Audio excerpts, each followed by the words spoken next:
Hello दोस्तों, आप सभी लोगों का DElEd second semester math class में स्वागत है। देखिए, आज की क्लास में आप लोग चैप्टर नंबर 10 सर्वांग क्षमता तथा समरूपता पढ़ने वाले हैं। देखिए, ये चैप्टर बहुत ही इंपॉर्टेंट चैप्टर होने वाला है, क्योंकि इस चैप्टर से एक क्वेश्चन एग्जाम में ज़रूर पूछा जाता है।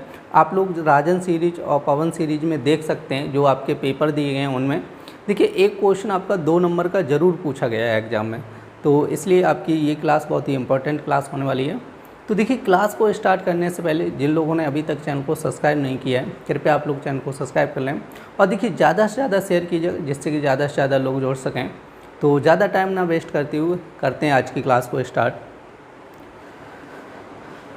तो देखिए, सबसे पहले हम लोग समरूप, जैसे समरूप आकृति या समरूप त्रिभुज कैसे कहते हैं, ठीक है। तो समरूपता के बारे में पढ़ेंगे, ठीक है। इसमें देखिए आज की क्लास में 2 टॉपिक होने वाले, एक तो सर्वांग क्षमता और समरूपता। सबसे पहले आपको सर्वांग क्षमता और समरूपता को समझना होगा कि इसका मतलब क्या होता है, ठीक है। तभी हम लोग इसके क्वेश्चन कर सकते हैं। तो समरूप का मतलब क्या होता है कि ऐसी आकृतियों को जो रूप में कैसी हो, समान हो, ठीक है। रूप में कैसी हो, समान हो, परंतु आकार में कैसे हो, भिन्न भिन्न हो, उनको क्या बोला जाता है, समरूप आकृति बोला जाता है, ठीक है। जैसे आपका एक त्रिभुज बना, जैसे ये हमने क्या बना दिया आपका, जैसे ये त्रिभुज बना है, छोटा सा त्रिभुज बना है।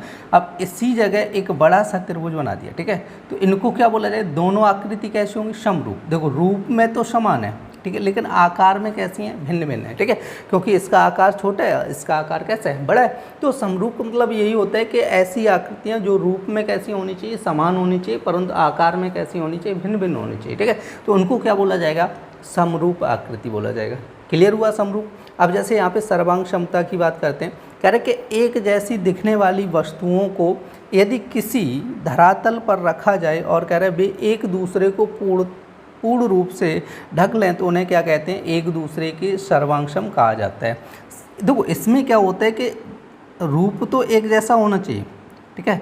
इसमें जो रूप होगा, रूप एक जैसा होगा और इनके आकार भी एक जैसा होना चाहिए। दोनों का रूप और आकार दोनों एक जैसे होने चाहिए, तब इनको बोला जाएगा सर्वांगक्षम, ठीक। सर्वांगक्षम का मतलब क्या हो जाएगा, जिस आकृति के रूप और आकार दोनों कैसे होने चाहिए, एक जैसे होने चाहिए, तो उनको क्या बोला जाएगा, सर्वांगक्षम बोला जाए। देखिए नीचे डेफिनेशन आपकी लिखी है, कह रहे कि समान आकार तथा समान माप वाली आकृतियों क्या कहा जाता है, सर्वांगक्षम कहते हैं।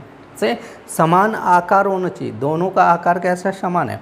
और माप मतलब इनकी भुजाओं की लंबाई भी कैसी होनी चाहिए, समान होनी चाहिए, तो उसको क्या बोला जाएगा, सर्वांगक्षम बोला जाएगा। क्लियर हुआ। अब देखो, समरूप में क्या होगा कि माप समान नहीं होगी। जैसे ये छोटी भुजा है, इसको मान लो 2 सेंटीमीटर है, तो ये बड़ी भुजा होगी, तो इसकी तुलना में बड़ी होगी, समझे, तो ये 3 सेंटीमीटर होगी, समझे।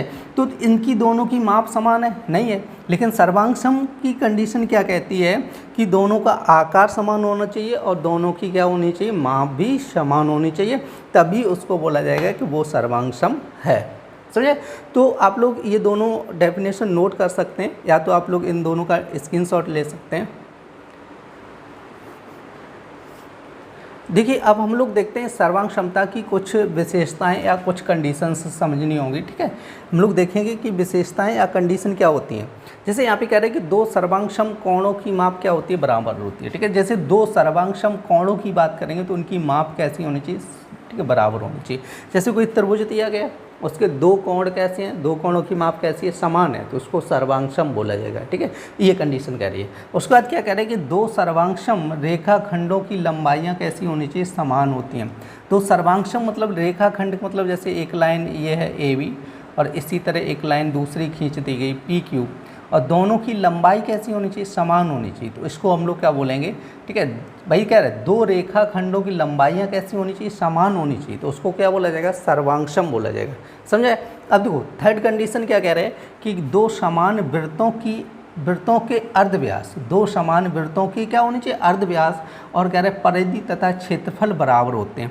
जैसे यदि वृत्त की बात करें, जैसे ये सर्किल हैं, 2 सर्किल हैं, अब आपसे पूछा जाए ये दोनों सर्कल आपके सर्वांगक्षम है कि नहीं, तो सर्वांगक्षम के लिए क्या होना चाहिए कि जैसे इन दोनों वृत्तों की त्रिज्याएं, जैसे ये त्रिज्या R1 और R2, दोनों वृत्तों की त्रिज्याएं कैसी होनी चाहिए, समान होनी चाहिए, पहली बात। दूसरी बात क्या होती है कि इनका जो परिधि होती है, इनकी जो परिधि होती है, वो दोनों की परिधि भी क्या होनी चाहिए, समान होनी चाहिए, सही। दूसरी बात, तीसरी बात क्या होगी कि इनका क्षेत्रफल, जैसे इस वृत्त का क्षेत्रफल और इस वृत्त का क्षेत्रफल भी कैसा होना चाहिए, समान होना चाहिए, समझे। तो देखो वृत्त के लिए आपकी 3 कंडीशन दी, एक तो अर्धव्यास समान होना चाहिए, दूसरी कंडीशन क्या है कि परिधि भी समान होनी चाहिए, तीसरी कंडीशन क्या है कि इनका क्षेत्रफल समान होना चाहिए, समझे। तो यदि इन तीनों में से कोई भी कंडीशन आपकी लग रही है तो उसका मतलब क्या हो जाएगा कि दोनों त्रिभुज एक दूसरे कैसे हो जाएंगे आपके, ठीक है, समरूप हो जाएंगे। क्लियर नहीं।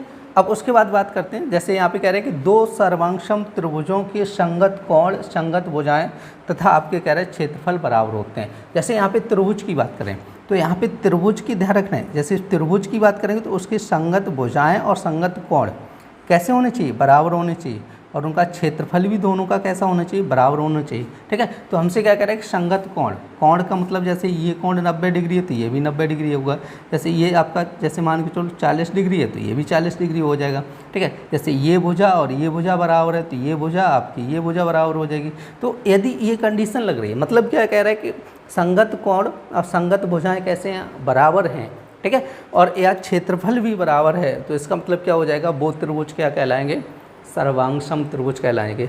समझा है कि नहीं है। अब देखो यहाँ पे नेक्स्ट क्या कह रहा है कि 2 सर्वांगसम आयतों की बात कर रहा है, ठीक है। अभी देखो त्रिभुज की बात की, यहाँ पे वृत्त की बात की, तो आप लोग समझते चलना, बहुत ही इंपॉर्टेंट पॉइंट है, ध्यान रखना है। जैसे कह रहे हैं कि 2 सर्वांगसम आयतों की लंबाइयाँ कैसी होनी चाहिए, लंबाई चौड़ाई कैसी होनी चाहिए, समान होनी चाहिए, ठीक है। यदि 2 आयत दिए, और आयत तो आप लोगों को पता होंगे जिसकी आमने सामने की भुजाएं कैसी होती हैं, बराबर होती हैं, तो इनकी लंबाइयाँ दोनों की क्या होनी चाहिए, समान होनी चाहिए, और चौड़ाई भी आपकी ऐसी कैसी होनी चाहिए, समान होनी चाहिए। उसके बाद क्या होना चाहिए, इनका क्षेत्रफल भी क्या होना चाहिए, बराबर होना चाहिए, समझे। 2 सर्वांगसम आयतों की लंबाइयाँ और चौड़ाइयाँ कैसी होनी चाहिए, समान होनी चाहिए, और क्षेत्रफल भी क्या होना चाहिए, समान होने चाहिए। तो उनको क्या बोला जाएगा कि ये दोनों आयत कैसे हैं, एक दूसरे के सर्वांगसम हैं। क्लियर हुआ। अब देखो नेक्स्ट कंडीशन क्या कह रहे हैं कि 2 सर्वांगसम वर्ग, वर्गों की बात कर रहा है, तो कह रहे हैं वर्गों की भुजाएं, कोण और क्षेत्रफल बराबर होने चाहिए। देखो वर्ग में क्या होता है कि आपकी सभी भुजाएं कैसी होती हैं, बराबर होती हैं, ठीक है। जैसे वर्ग में क्या होता है, चारों भुजाएं कैसी होती हैं, आपस में बराबर होती हैं। तो यहाँ पर देखो 2 वर्ग की बात करेगा तो वर्ग में क्या होना चाहिए, दोनों वर्गों की भुजाएं आपस में कैसी होनी चाहिए, बराबर होनी चाहिए। उसके बाद इसके कोण भी आपस में दोनों कैसे होने, बराबर होने चाहिए। उसका दोनों का जो एरिया होगा, एरिया भी दोनों का कैसा होना चाहिए, समान होना चाहिए। तो आपको क्या बोला जाएगा, तो उन वर्गों को क्या बोलेंगे कि ये दोनों वर्ग कैसे होंगे, सर्वांगसम होंगे, ठीक है। तो ये सर्वांगसम की विशेषताएं समझ लो, या ये सर्वांगसम के पॉइंट्स समझ लो कि त्रिभुज को, वर्ग को, आयत को कब सर्वांगसम बोला जाएगा, ठीक है। तो ये सारे पॉइंट आप लोग नोट कर लो, या आप लोग इनका स्क्रीनशॉट ले सकते हैं। देखिए अब हम लोग देखते हैं कि त्रिभुज के सर्वांगसमता, ठीक है। त्रिभुज जब सर्वांगसम होगा तो क्या कंडीशन लगेगी, और पीछे हम लोगों ने जैसे वृत्त, वर्ग, आयत वगैरह इन सब के देखा था। देखिए आप लोग ये सारी चीज़ें आपको आनी चाहिए, तभी आप लोग क्वेश्चन को सॉल्व कर सकते हैं, ठीक है। जब तक ये चीज़ें नहीं पता होंगी तब तक क्वेश्चन को समझ ही नहीं पाओगे कि ये सर्वांगसम कैसे है, आप लोग कैसे फाइंड करोगे कि ये सर्वांगसम कैसे होगा, ठीक है। तो देखो आकृति आपकी कुछ भी दी जा सकती है, ठीक है। वर्ग दिया जा सकता है, आयत दिया जा सकता है, वृत्त दिया जा सकता है, तो सारी चीज़ें आप लोग समझ लो, सही। जैसे वृत्त को कब सर्वांगसम बोला जाएगा, जैसे आयत को कब बोला जाएगा, वर्ग को कब बोला जाएगा, ये सारी चीज़ें बता चुके हैं, ठीक है। और आप लोग ये नोट कर लीजिएगा कॉपी पे, और इनको थोड़ा रिवाइज कीजिएगा, 1-2 बार लर्न कर लीजिएगा तो अच्छा रहेगा, ठीक है। तो अब हम लोग देखते हैं त्रिभुज। त्रिभुज में क्या होता है कि उनके संगत कोण, जैसे त्रिभुज की बात करते हैं, उनके संगत कोण क्या होनी चाहिए, बराबर होनी चाहिए, पहली कंडीशन। कह रहे हैं कि उनकी संगत भुजाएं भी कैसी होनी चाहिए, बराबर होनी चाहिए, उनके क्षेत्रफल भी बराबर होने चाहिए। त्रिभुज की कंडीशन ये हो जाती है, जैसे त्रिभुज बने होंगे, जैसे 2 त्रिभुज बने तो उनके कोण कैसे, फर्स्ट कंडीशन क्या होती है, उनके कोण कैसे होने चाहिए, बराबर होनी चाहिए। दूसरी कंडीशन होती है उनकी भुजाएं बराबर होनी चाहिए, जैसे ये भुजाएं बराबर होनी चाहिए, और उनका एरिया, दोनों का एरिया कैसा होना चाहिए, बराबर होना चाहिए, समझे। तभी बोला जाएगा कि ये त्रिभुज कैसे हैं, सर्वांगसम त्रिभुज है।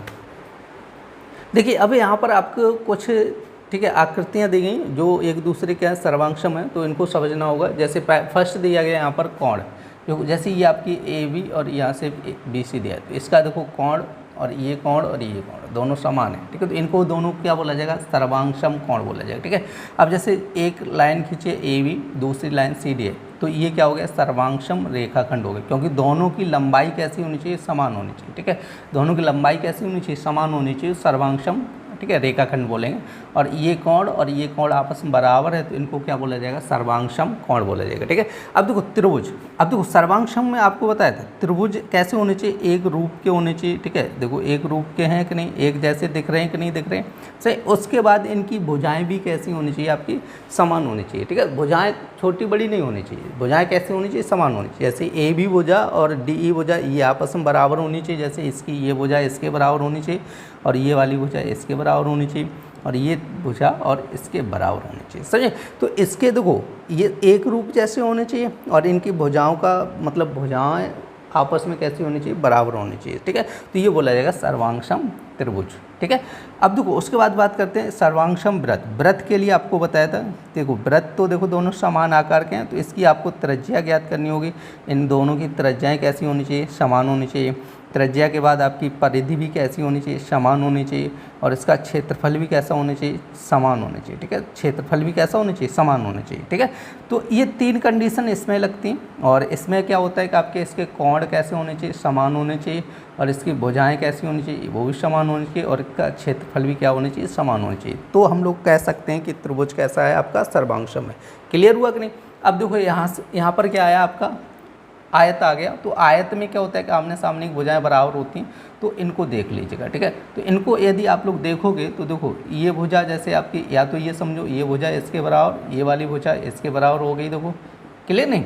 तो ये भुजा इसके बराबर और ये वाली इसके बराबर हो गया। तो इसका मतलब क्या हो गया कि देखो आयत में आप लोगों को बताया था कि लंबाई चौड़ाई आपकी कैसी होनी चाहिए, समान होनी चाहिए। जैसे इसकी लंबाई और चौड़ाई आपस में कैसी होनी चाहिए, समान होनी चाहिए। और इसका क्षेत्रफल भी कैसा होना चाहिए, आपका समान होना चाहिए। ठीक है, अब इसमें क्या बताया था, इसकी मतलब जो भुजाएं होंगी वो समान होनी चाहिए। ठीक है, जैसे 2 त्रिभुज की भुजाएं कैसी होनी चाहिए, समान होनी चाहिए। और इसके कोण भी कैसे होने चाहिए, समान होने चाहिए। और इसका क्षेत्रफल भी कैसा होना चाहिए, समान होना चाहिए। ठीक है, तो ये कंडीशन वर्ग की थी। तो वर्ग में आप देख सकते हैं कि ये दोनों सर्वांगसम वर्ग हैं। जैसे ये सर्वांगसम आयत हैं, जैसे सर्वांगसम क्या है, वृत्त हैं। ये सर्वांगसम त्रिभुज हैं और ये सर्वांगसम रेखाखंड है और ये सर्वांगसम क्या है, कोण है। ठीक है, तो इन सारी चीज़ों को आप लोग समझ लीजिएगा और आप लोग इनको समझ के ही क्वेश्चन को सॉल्व कर सकते हैं। ठीक है, तो आज की क्लास में हम लोग क्वेश्चन को भी आगे देखने वाले हैं। ठीक है, तो सबसे पहले आप लोग इन चीज़ों को समझ लीजिएगा। तो देखते हैं फर्स्ट क्वेश्चन कह रहे कि निम्नांकित चतुर्भुज ए बी सी डी और कह रहे A dash B dash C dash की संगत भुजाओं और संगत कोण पर विचार कीजिएगा। तो देखो यहाँ पे सबसे पहले हम लोग कोण देखेंगे। कोण ए बराबर क्या हो जाएगा, कोण बी। और कोण सी बराबर क्या हो जाएगा आपका, जैसे वो सॉरी यहाँ पे ए डैश हो जाएगा। कोण ए बराबर कितना हो जाएगा, ए डैश हो जाएगा। कोण बी बराबर कितना हो जाएगा आपका, कोण बी डैश हो जाएगा। कोण सी बराबर कितना है, कोण सी डैश हो जाएगा। कोण डी बराबर कितना है, कोण डी डैश हो जाएगा। ठीक है, देखो इसके चारों कोण आपस में क्या है, बराबर है। जैसे 2 आकृतियाँ दी, दोनों के चारों कोण आपस में कैसे हैं, बराबर हैं। तो देखिए अब हम लोग देखने वाले हैं इसकी संगत भुजाओं। देखो कोण तो देख लिए, कोण तो चारों आपस में बराबर हैं। अब हम लोग भुजाओं को देखेंगे। ठीक है, तो भुजाओं के लिए हम लोग देखेंगे जैसे ए डी, ये भुजा ली ए डी और इसका लेंगे ए डैश डी डैश। ठीक है, बराबर क्या हो जाएगा, ए बी बट्टी का हो जाए ए डैश बी डैश हो जाए। ठीक है, तो ए डी का मान कितना है, 3 और ए डैश बी डैश का मान 1.5 हो जाएगा। ठीक है, इक्वल टू ए बी का मान कितना है, 4.6 हो जाएगा। और इसका मान कितना है, 2.3 हो जाएगा। तो 23 दूनी 46, तो यहाँ पे 2 कटेगा, 2 बराबर कितना है, 2 हो जाए। ठीक है, तो ये 2 बराबर 2 हो गया। अब हम लोग देखो ये भुजाओं का अनुपात आपस में कैसा है, समान है। तो अब हम लोग देखें इनकी भुजाओं का अनुपात, तो यहाँ पे निकालेंगे जैसे सी डी बटे, जैसे ये सी डी लिया तो यहाँ पे आपका सी डैश डी डैश लेंगे। जैसे यहाँ पे लेंगे वी सी बटे, इसका लेंगे हम लोग वी डैश सी डैश लेंगे। ठीक है, तो सी डी का मान कितना है आपका 4 और सी डैश 2 हो जाएगा। अब इसका मान कितना है, 4.8 हो जाएगा। तो ये हो जाएगा 2.4 हो जाएगा। तो ये 2 और ये भी कटेगा 2, तो 2 बराबर कितना हो जाए, 2 हो जाए। ठीक है, तो देखो यहाँ पे आप लोग समझ लीजिएगा कोण बराबर इनकी संगत भुजाओं का अनुपात भी कैसा है, समान है। तो इसका मतलब हम बोल देंगे कि ये क्या हो जाएंगे, आपके समरूप चतुर्भुज होंगे। कैसे होंगे, समरूप चतुर्भुज हो जाएंगे। कैसे हो जाएंगे, समरूप चतुर्भुज हो जाएंगे। क्लियर नहीं, तो आप लोग इसको नोट कर लें। देखिए नेक्स्ट क्वेश्चन क्या कह रहा है आपका, निम्नांकित चतुर्भुज पर विचार कीजिएगा। तो इस पर विचार करने के लिए कह रहा है। तो देखो इसकी जैसे इसकी सारी भुजाएं आपस में बराबर हैं। ये आपका देखो ये वर्ग दिया गया और ये क्या दिया गया, आयत दिया गया। ठीक है। तो आयत की आमने सामने की भुजाएं बराबर होती हैं, आप लोग ध्यान रखना है। जैसे ये भुजा इसके रहेगी और ये भुजा इसके रहेगी बराबर। तो देखो इसकी भुजाओं का अनुपात तो आपका समान नहीं बन रहा है, ठीक है, क्योंकि देखो इसकी भुजाओं का अनुपात, जैसे कोण तो आपका समान बन जाएगा, जैसे ये 90 डिग्री कोण है तो ये भी 90 डिग्री कोण बन जाएगा, ठीक है। देखो कोण तो समान बन रहे हैं, बट इसकी भुजाओं का जो अनुपात बनेगा वो समान नहीं बनेगा, ठीक है। जैसे भुजाओं का अनुपात हम लोग निकालेंगे, जैसे इसका निकालेंगे PS, क्या हो जाएगा PS। जैसे ये भुजा मैंने ली PS, तो यहाँ पे लेंगे हम लोग P डैश S डैश, ठीक है, इक्वल टू अब हम लोग लेंगे जैसे SR, ये ले ली PS SR, तो यहाँ पे हम लोग लेंगे S dash R dash, S dash R dash, ठीक है। तो PS का मान 3 और P डैश S डैश का मान 3 और P दो, यहाँ से SR का मान कितना है 3 और ये S डैश R का मान कितना है 5 हो जाए, ठीक है। तो ये कैंसिल, 1 बराबर 3/5 कितना है 1 बराबर 3। अब देखो एक ये भुजाओं का अनुपात कैसा है, समान नहीं है, ठीक है। जैसे ये भुजा इसके बराबर है तो ये भुजा इसके बराबर होनी चाहिए, ठीक है, लेकिन भुजाओं का अनुपात समान नहीं है, तो इसका मतलब क्या हो गया कि ये समरूप भी नहीं है। देखो एक रूप जैसे कहाँ दिख रहे हैं, देखो ये 3 सेंटीमीटर, ये 5 सेंटीमीटर, ठीक है, और ये आपकी 3 सेंटीमीटर, तो ये भी 3 सेंटीमीटर, तो एक रूप जैसे नहीं दिख रहे हैं, ठीक है, ध्यान रखना है। तो इसका मतलब ये हुआ कि ये समरूप त्रिभुज नहीं है, क्या नहीं है, समरूप, देखो समरूप चतुर्भुज नहीं है, ठीक है, समरूप चतुर्भुज नहीं है, आप लोग ध्यान रखना है इसका। देखिए नेक्स्ट क्वेश्चन क्या कह रहे हैं, निम्नांकित चतुर्भुज पर कह रहे हैं विचार कीजिए। आप लोग सीधा सीधा दिख रहा होगा कि ये समरूप नहीं है, और समरूप क्यों नहीं है, क्योंकि इसकी भुजाओं का अनुपात समान नहीं होगा, ठीक है। तो यहाँ पे क्या हो जाएगा, समरूप नहीं होगा। ये भी आप लिख लेना, ये भी क्या हो जाएगा, समरूप नहीं है, ठीक है। और समरूप, देखो समरूप का मतलब ये होता है कि देखने में एक जैसे रूप होने चाहिए। देखो आकार छोटा बड़ा हो सकता है, लेकिन रूप कैसा होना चाहिए दोनों का, ठीक है, एक जैसा होना चाहिए, ठीक है, दिखने में एक जैसे होना चाहिए। अब ये देखो ये वर्ग है और ये तिरछा कर दिया, ठीक है, तिरछा कर दिया, लेकिन वर्ग देखो दोनों हैं तो सेम है। देखो इसकी भी भुजा देखो 5 5 है, बट इसकी भुजा 2 2 है, ठीक है, दोनों सेम है, बट देखो इसका एंगल 90 डिग्री बनेगा और इसका एंगल देखो आपका बराबर नहीं होगा, ठीक है, इसका एंगल कम बनेगा। देखो आपका कोण A does not equal to कोण A डैश, ठीक है, मतलब कोण A जो होगा A डैश के बराबर नहीं होगा। देखो आप लोग खुद गौर कर सकते हैं। और कोण V does not equal to कोण V डैश, इनके कोण बराबर नहीं होंगे, ठीक है। देखो समरूप है, देखो भुजाओं का अनुपात तो समान बन जाएगा। देखो भुजाओं का अनुपात निकालो, जैसे हम लोग निकालेंगे यहाँ पर AB, जैसे ये ले AB, इसके नीचे क्या आ जाएगा A dash B dash, clear नहीं, और यहाँ पे लेंगे जैसे BC और इसके नीचे क्या आ जाएगा आपका V डैश C डैश। तो AB का मान कितना है आपका, देखो 2 और A डैश B डैश 5 हो जाएगा, तो इसका मान कितना हो जाएगा 2 2/5 हो जाएगा। देखो भुजाओं का अनुपात समान बन रहा है, ठीक है, लेकिन कोण आपके जो दिए गए ना, कोणों का यहाँ पर दोनों कोण समान नहीं बन रहे, ठीक है। तो ये क्या हो जाएगा आपका समरूप नहीं है, पहले ही बताया था समरूप नहीं है, क्योंकि इनके एंगल समान नहीं है।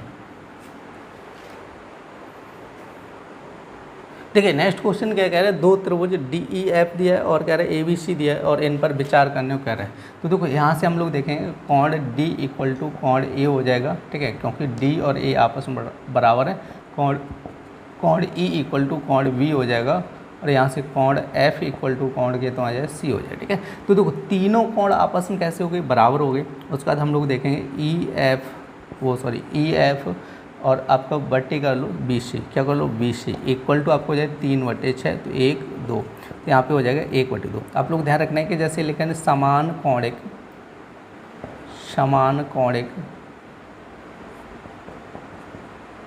त्रिभुजों की किन्हीं दो संगत भुजाओं का अनुपात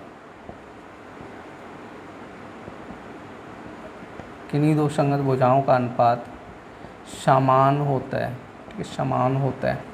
देखो ये कंडीशन आपको लिखनी है। समकोणिक, देखो समान कोणिक मतलब क्या होता है, जिसके समान कोण हो। देखो ये दोनों आकृतियों के कोण आप लोग देख लो, दोनों आकृतियों के कोण कैसे हैं, समान है, तो इसको बोला जाएगा समकोणिक त्रिभुजों की किन्हीं दो संगत भुजाओं का अनुपात कैसा होगा, समान होगा।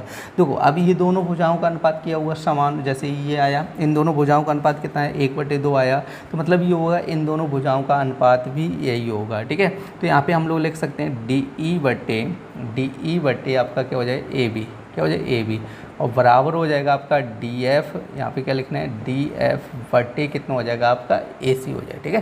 तो इनके ये दोनों भुजाओं का अनुपात भी कितना होगा आपका 1/2 होगा। देखिए नेक्स्ट क्वेश्चन क्या कह रहे हैं, कह रहे हैं कि एक त्रिभुज ABC की भुजाओं की माप कह रहे हैं AB बराबर 3, BC बराबर 5, CA बराबर कह रहे हैं 4। कह रहे हैं दूसरे त्रिभुज PQR की भुजाओं की माप कह रहे हैं PQ बराबर 7, PR बराबर 6, QR बराबर 5 सेंटीमीटर। कह रहे हैं कि ये दोनों त्रिभुज समरूप हैं या नहीं है, ये हमसे कह रहे हैं। तो देखिए सबसे पहले कह रहे हैं आपकी BC कितनी कह रहा है 5 सेंटीमीटर कह रहे हैं, कितनी कह रहे हैं 5 सेंटीमीटर कह रहे हैं, और AB कितनी कह रहा है आपकी 3 सेंटीमीटर कह रहे हैं। तो और ये आपकी हो जाएगी 4 सेंटीमीटर। तो ये मान के चलो 3 सेंटीमीटर है और ये हो जाएगी 4 सेंटीमीटर, ठीक है। तो ये बन जाएगा ABC त्रिभुज। अब देखो उसके बाद हमसे क्या कह रहा है PQR भुजाओं की माप कह रहा है। तो यहाँ पे देखो यहाँ से समझो, तो ये दी गई मान लो P मान लो, देखो PQ मान लो या QR कोई सी मान लो, हम लोग यहाँ पे QR लेके चल रहा हूँ। QR कितनी दी गई 5 दी गई, और देखो यहाँ से हमसे PR कितनी कह रहा है 6 सेंटीमीटर कह रहा है, या 7 सेंटीमीटर समझ लो, ऐसे करके 7 सेंटीमीटर खींच लो और यहाँ से ये खींच लो 6 सेंटीमीटर, ठीक है। तो ये आपका बन जाएगा 6 सेंटीमीटर और ये बन जाएगा 7 सेंटीमीटर, ठीक है। तो ये हो जाएगा आपका PQR। तो देखो दोनों त्रिभुज अगर आकृति देखेंगे, दोनों त्रिभुजों की थोड़ी आकृति समान है। बेस तो यहाँ पे देखो बेस कैसा है आपका बराबर रहेगा 5 सेंटीमीटर और ये 5 सेंटीमीटर, बेस दोनों का समान रहेगा, ठीक है। तो ये बेस कैसा रहेगा समान रहेगा, लेकिन ये वाली भुजा 7 सेंटीमीटर होगी और ये वाली 6 सेंटीमीटर हो जाएगा, या तो ये समझो ये 6 सेंटीमीटर होगी, ये 7 सेंटीमीटर भुजा होगी, ठीक है। तो इन दोनों की ये दोनों भुजाएं देखी जाएंगी तो ये दोनों भुजाएं आपकी छोटी बड़ी हो जाएंगी, ठीक है। ये दोनों भुजाएं यहाँ पे 3 है, ये 4 है, यहाँ पे 6 मतलब 7 है और ये 6 है। तो ये दोनों भुजाओं को देखेंगे यदि हम लोग, तो ये दोनों भुजाएं इसके तुलना में क्या होंगी आपकी बड़ी होंगी, ठीक है। समरूप का मतलब क्या होता है कि एक रूप जैसी आकृति दिखनी चाहिए, समझे, छोटी बड़ी होनी चाहिए लेकिन एक रूप जैसी दिखनी चाहिए। तो इसलिए दोनों का देखो बेस दोनों का समान है। अगर बेस भी थोड़ा बड़ा कर दिया जाता तो देखो बेस तो दोनों का समान है, ये वाला 5 और 5 है, बेस समान होने की वजह से ये दोनों आपस में समरूप नहीं होंगे, ठीक है। बेस भी बड़ा कर दिया जाता, ये भुजाएं तो दोनों बड़ी कर दी गई लेकिन बेस को उतना ही रखा गया, तो इसलिए आपकी क्या होंगी ये समरूप, ठीक है, समरूप त्रिभुज नहीं है, ठीक है, ध्यान रखना है समरूप त्रिभुज नहीं है, क्लियर नहीं, ये दोनों क्या हो जाएंगे समरूप त्रिभुज नहीं है, ध्यान रखना है, क्योंकि बेस समान है। तो बेस समान देखो ये समझो बेस समान है तो आकृति थोड़ा ऐसी बनेगी जैसे ये, और इस टाइप से आकृति बनेगी ऐसे करके, ठीक है, इसी तरह रखना है। जैसे आपका बनेगा ये QR और ये हो जाएगा आपका P, ये हो जाएगा 5, 7 और ये 6, थोड़ा इस टाइप से आकृति बनेगी, ठीक है, क्योंकि ये भुजा दोनों बड़ी हैं और ये तो छोटी रहेगी, तो इससे ऐसे निकल जाएगा, ठीक है। तो लगभग इससे थोड़ा देख लो, ये लगभग इस टाइप की आकृति बनेगी और ये वाली सीधी इस टाइप से मान के चलो बनेगी। तो ये दोनों कैसे समरूप हो गई, ठीक है। तो ये था आपका फर्स्ट क्वेश्चन। देखिए नेक्स्ट क्वेश्चन क्या है, त्रिभुज ABC में कह रहे हैं कोण A 65 डिग्री कह रहे हैं, कोण C 40 डिग्री कह रहे हैं, PQR त्रिभुज कह रहे हैं ABC एक समरूप है, कह रहे हैं Q बराबर 65 डिग्री, तो PQR के अन्य दो कोण ज्ञात कीजिए। तो देखिए ABC त्रिभुज कह रहा है, तो यहाँ से आप लोग समझ लो इस टाइप से बना लिया मैंने ABC, क्या बनाया ABC। अब देखो इसमें A कोण कह रहा है 65 डिग्री कह रहा है देखो, और C कोण कितना कह रहा है 40 डिग्री कह रहा है। दूसरा त्रिभुज दिए गए इसी के समरूप त्रिभुज दिए गए इस टाइप से, तो ये दिए गए आपका PQR, ठीक है। तो हमसे Q बराबर कितना कह रहा है 65 डिग्री कह रहा है। देखो जब Q 65 डिग्री कह रहा है Q, तो यहाँ से कोई सा भी एक कोण मान लो, कोई सा भी एक कोण आपका 40 डिग्री, दोनों कैसे हैं समरूप हैं, समरूप हैं तो इनके दो संगत कोण आपस में कैसे होंगे समान होंगे, ठीक है। तो ये सीधा रखना है, जैसे ये 65 है तो ये भी 65 तो ये भी 40 हो जाएगा। तो देखो त्रिभुज के तीनों कोणों का योगफल कितना होता है 180 डिग्री होता है, कितना होता है 180 डिग्री होता है। तो देखो इनके तीनों दो कोण इसके दिए गए हैं, तो तीसरा कोण हमें निकालना है, तो दो को ऐड कर लो, 40 और 65 कितना हो जाएगा आपका 105, तो 105 घटाएंगे तो ये बनेगा 75 डिग्री, तो इसका मान हो जाएगा आपका 75 डिग्री। हमसे कह रहा है कि अन्य दो कोण ज्ञात कीजिएगा, तो एक तो 65 दिया था, दूसरा ये 40 हो जाएगा, ये तीसरा वाला कितना हो जाएगा आपका 75 डिग्री हो जाएगा। देखिए नेक्स्ट क्वेश्चन कह रहे हैं कुछ आकृतियों के क्रमांक दिए गए हैं और कह रहे हैं सर्वांगसम आकृतियों के क्रमांक छांटकर एक साथ लिखेगा। तो आपको इसमें देखो सर्वांगसम आकृतियों के क्रमांक को छांटना है और लिखना है। जैसे यहाँ पे सर्वांगसम आकृतियाँ कौन सी होंगी, तो यहाँ पे देखो फर्स्ट वृत्त है और आपका जैसे तो फर्स्ट वृत्त दिया गया, थोड़ा देखो इसी आकार का सेम साइज का आप लोग देख लेना कौन सा आपका होगा, जो भी, चलो इसको अभी हम छोड़ दे रहे हैं क्योंकि लगभग सेम साइज के सभी लग रहे हैं।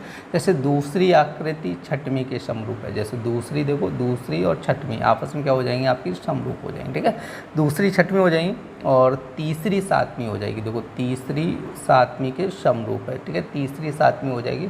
और देखो चौथी आठवीं क्या हो जाएगी, आपके समरूप हो जाएंगी, चौथी ये वाली और ये वाली आपस में क्या समरूप है, ये 90 कोण बन रहा है, तो आपकी पाँचवीं और आपकी 10वीं क्या हो जाएंगी, आपस में समरूप हो जाएंगी, ठीक है, एक रूप जैसी हो जाएंगी। ये चीज़ ध्यान रखना है। ये तो क्लियर हुआ। अब उसके बाद हम लोग देखते हैं आपकी क्वेश्चन, जैसे आकृति आपको देखो ये सर्किल और ये सर्किल दोनों बराबर लगभग लग रहे हैं, तो आप लोग चाहो तो जैसे 12 आकृति और यहाँ पे 14 आकृति एक दूसरे कैसे समरूप हैं, ठीक है। तो बाद बाकी इसको यदि हम लोग देखेंगे तो ये आपके समरूप, शायद देखा जाए तो समरूप बन रही हैं आपकी 11 और 13, ठीक है, 11 और 13 आपकी क्या हो जाएंगी, समरूप हो जाएंगे, ठीक है। तो देखिए इस सर्कल में आप लोग देखो लो एक, अब 1 या 9 समझ लो, कुछ भी समझ लो, 1 और 9 आपस में क्या हो जाएंगे, समरूप हो जाएंगे, ठीक है। तो इस क्वेश्चन में आपको समरूप छांटने हैं, तो कौन कौन सी समरूप हैं, 2 और 6 समरूप हैं। जैसे 2 और 6 देखो एक जो रूप जैसी हैं, और उसके बाद 3 और 7 देखना, 3 और 7 समरूप हैं। उसके बाद जैसे 4 8 देखना तो 4 8 समरूप हैं, ठीक है। तो इसी तरह आपके सारे समरूप फाइंड कर लिए, ये आपके समरूप आकृतियाँ लिखी हुई हैं। देखिए अब हम लोग देखते हैं, कह रहे हैं कि त्रिभुज के संदर्भ में कह रहे हैं सर्वांग क्षमता की शर्तें देखनी है आपको। कह रहे हैं देखो भुजा भुजा सर्वांग क्षमता प्रतिबंध, भुजा भुजा कह रहा है, देखो भुजा भुजा का मतलब होता है कि त्रिभुज की तीनों भुजाएं आपस में कैसी होनी चाहिए, बराबर। जैसे 5 बराबर 5, 3 बराबर 3 और 4.6 बराबर 4.6, ठीक। तो इसको बोला जाता है भुजा भुजा सर्वांग क्षमता प्रतिबिंब। क्या होता है कि एक त्रिभुज की तीनों भुजाएं दूसरे त्रिभुज की संगत भुजाओं के बराबर हो, ठीक है। तो एक त्रिभुज की तीनों भुजाएं दूसरे त्रिभुज की संगत भुजाओं के बराबर हो, तो इसको बोला जाता है भुजा भुजा सर्वांग क्षमता प्रतिबंध। तो देखिए अब हम लोग देखते हैं, कह रहे हैं कि भुजा कोण भुजा सर्वांग क्षमता प्रतिबंध।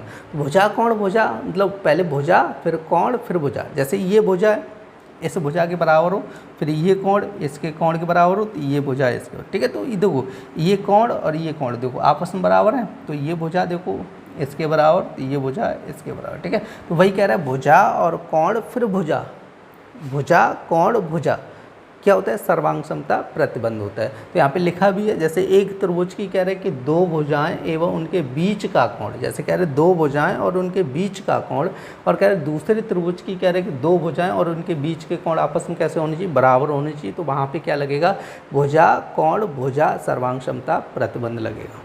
देखिए नेक्स्ट कह रहा है कि कोण भुजा कोण सर्वांग क्षमता प्रतिबंध। जैसे कह रहे हैं कोण भुजा कोण, मतलब इसमें क्या होगा, 2 कोण आपस में क्या होंगे, समान होंगे, तो उसकी एक भुजा आपस में लिखा है कि यदि एक त्रिभुज के कह रहे हैं कि 2 कोण एवं संलग्न भुजा दूसरे त्रिभुज के 2 कोण और संगत भुजा के बराबर हो। जैसे आपके ये 2 कोण है ना, देखो इसका ये 55 और ये 50, तो इसकी ये भुजा और ये भुजा आपस में कैसी हैं, समान हैं, ठीक है। तो इसको बोला जाएगा कोण भुजा कोण सर्वांग क्षमता प्रतिबंध, ठीक है। तो आप लोग थोड़ा ध्यान रखना है इन चीज़ों का, अभी क्वेश्चन भी करेंगे इससे रिलेटेड। देखिए नेक्स्ट कह रहा है कि आपका समकोण, कह रहे समकोण कोण भुजा सर्वांग क्षमता प्रतिबंध। कह रहे यदि एक, कह रहे कि यदि एक समकोण त्रिभुज का कर्ण दूसरे समकोण त्रिभुज के कर्ण के बराबर हो, कह रहे कि एक समकोण त्रिभुज का कर्ण दूसरे समकोण त्रिभुज के कर्ण के बराबर हो, तथा कह रहे पहले त्रिभुज की एक भुजा अन्य दूसरे त्रिभुज की एक भुजा के बराबर हो। तो देखो ये बना, ठीक है, 90 डिग्री, और 90 डिग्री के सामने वाली भुजा क्या होती है, कर्ण होती है, ठीक है, 90 डिग्री के सामने। जैसे इसमें आपका ये बना है जैसे 90 डिग्री, और इसके सामने की भुजा ये क्या बोली जाएगी, कर्ण बोली जाएगी। हमसे क्या कह रहे हैं कि जैसे कर्ण, यहाँ पर क्या कह रहे हैं कि आपके यदि एक समकोण त्रिभुज के एक कर्ण दूसरे समकोण त्रिभुज के कर्ण के बराबर हो, और कह रहे पहले त्रिभुज की एक भुजा और दूसरे त्रिभुज की एक संगत भुजा के बराबर हो, तो इसको बोला जाएगा आपका समकोण समकोण कोण भुजा, ठीक है। समकोण तो देखो बन ही रहा है दोनों में, और देखो ये भुजा देखो इसके बराबर हो रही है, और ये भुजा देखो इसके बराबर हो रही है, तो ये कोण भी देखो इसके बराबर हो जाएगा। देखिए नेक्स्ट क्वेश्चन क्या कह रहा है आपका, कह रहे हैं कि 2 त्रिभुज आपस में सर्वांग सम है। यदि कह रहे एक त्रिभुज में कह रहे हैं कि 2 कोणों के मान कह रहे हैं 38 डिग्री और कह रहे 57 डिग्री हैं, तथा इन दोनों कोणों के कह रहे हैं संलग्न भुजाएं 7.2 सेंटीमीटर हैं। यदि कह रहे हैं कि दूसरे त्रिभुज के कोणों का मान कह रहे हैं 57 डिग्री और कह रहे हैं 38 डिग्री है, तो इन दोनों कोणों की संलग्न भुजाएं बताइएगा। तो जैसे यहाँ पे त्रिभुज की बात करें तो आप लोग जैसे त्रिभुज बना लो, जैसे ये बना लिया मैंने, एक त्रिभुज बनाया, ठीक है। तो अब इसमें जैसे आपकी कोण मान लीजिए, जैसे ये दिया गया आपका 38 डिग्री और ये दिया गया आपका 57 डिग्री मान लीजिए, ठीक है। जैसे ए बी और सी दिया गया। दूसरे त्रिभुज में भी कह रहा है दूसरा त्रिभुज इसी टाइप से बनेगा, ठीक है। तो दूसरे त्रिभुज में आपका क्या कह रहा है, देखो दूसरे त्रिभुज में कह रहा है आपका जैसे मान लो पी क्यू और आर, तो इसमें भी आपका कह रहा है कि देखो एक तो 38 डिग्री कह रहा है, दूसरा कितना कह रहा है 57 डिग्री कह रहा है, और आपका ये कंडीशन बताई थी, ठीक है, और 57 डिग्री कह रहा है। और देखो इसकी एक भुजा दी गई, ये भुजा दी गई 7.2 सेंटीमीटर, और इस टाइप से आपको अभी कंडीशन बताई थी कि नहीं बताई, समकोण वो समकोण से पीछे एक कंडीशन बताई थी, जिसमें जैसे देखो इसका ये कोण ये बराबर, ये कोण, दो कोण बराबर हैं। जब दो कोण आपस में बराबर हैं और तो उसकी भुजा और ये भुजा आपस में कैसे होंगी, बराबर होंगी। कंडीशन समझाई थी कि नहीं समझाई थी। तो हमसे कह रहे हैं कि इन दोनों कोणों को संलग्न भुजा का मान ज्ञात कीजिए। दोनों कोणों को संलग्न भुजा यही तो है, इसका मान ज्ञात कीजिए। तो आप लोग समझ चुके हैं, ये देखो ये दोनों कोण आपस में बराबर हैं, देखो आपस में बराबर हैं, तो ये दोनों भुजाएं भी आपस में कैसी होंगी, बराबर होंगी। तो इसका मतलब इस भुजा का मान भी कितना हो जाएगा आपका 7.2 सेंटीमीटर हो जाएगा। देखिए नेक्स्ट क्वेश्चन क्या कह रहे हैं, चित्र में कह रहे हैं त्रिभुज ABC और कह रहे हैं त्रिभुज PQR की शेष भुजाएं ज्ञात कीजिए। शेष भुजाएं का मतलब इसमें x और y के मान दिए गए हैं, इनको ज्ञात करना है। तो चित्र में आप लोग देख सकते हैं, जैसे ये आपका त्रिभुज बड़ा सा त्रिभुज ABC बना और इसके अंदर PQR बना। क्या बना, PQR बना। तो AB के जैसे इसको हम लोग लिखेंगे, जैसे इसको लिखेंगे AB बटे, तो AB बटे क्या हो जाएगा, BC हो जाएगा, AB बटे BC, AB बटे BC। तो इसको लिखेंगे PQ बटे QR, क्या हो जाएगा, PQ बटे QR, क्या हो जाए, PQ बटे QR। तो AB का मान कितना दिया, 2/3, और यहाँ पे PQ का मान कितना दिया, x, और देखो QR का मान कितना है 1.5। तो हमें x का मान चाहिए, तो देखो 1.5 इधर आएगा, तो 2 गुणे 1.5/3 हो जाएगा। 3 से काटेंगे तो 3 × 5 = 15 हो जाएगा, 0.5 बार जाएगा। तो देखो 0.5 का 2 में गुणा करें, 5 दूनी 10, ठीक, 1.0, तो x बराबर कितना है, 1 हो जाएगा, ठीक है। तो ये आ गया। अब देखो हम लोग क्या करें, इसमें y का मान निकालना है, तो इधर की भुजाओं का अनुपात निकाल लो। तो इधर से निकालेंगे, जैसे AC, जैसे इसका निकालें AC बटे BC हो जाएगा, AC बटे क्या हो जाएगा, BC हो जाएगा। तो इधर निकालेंगे तो आपको हो जाएगा PR बटे QR हो जाएगा, क्या हो जाएगा, PR बटे QR। तो देखो AC का मान कितना है आपका 2.8 है, और ये हो जाएगा 3, और इसमें कितना मान दिया y, और ये हो जाएगा 1.5, ठीक है। तो इसका क्रॉस गुणा करना होगा, तो y बराबर देखो 2.8 और 1.5 इंटू कितना है 3, तो 3 × 5 = 15 हो जाएगा। तो y बराबर कितना है 2.8 गुणा 0.5, तो 5 का गुणा करो, तो 5 गुणे 8 करेंगे तो 40 हो जाएगा, 4, 5 दूनी 10, 4 14, तो 1 अंक ये 1 अंक 2 अंक हो जाए, तो y बराबर कितना है 1.40 हो जाए, ठीक है। तो ये था आपका y का मान। तो ये देखिए आज की क्लास में आप लोगों ने सर्वांग क्षमता तथा समरूपता को पढ़ा था। उम्मीद करते हैं आज की क्लास आप लोगों को पसंद आई होगी। यदि क्लास पसंद आई तो कृपया लाइक करें, और जिन लोगों ने अभी तक चैनल को सब्सक्राइब नहीं किया कृपया आप लोग चैनल को सब्सक्राइब कर लें, और देखिए ज़्यादा से ज़्यादा शेयर कीजिए, जिससे कि ज़्यादा से ज़्यादा लोग जुड़ सकें। फिर मिलते हैं ऐसी नेक्स्ट क्लास में, तब तक के लिए धन्यवाद।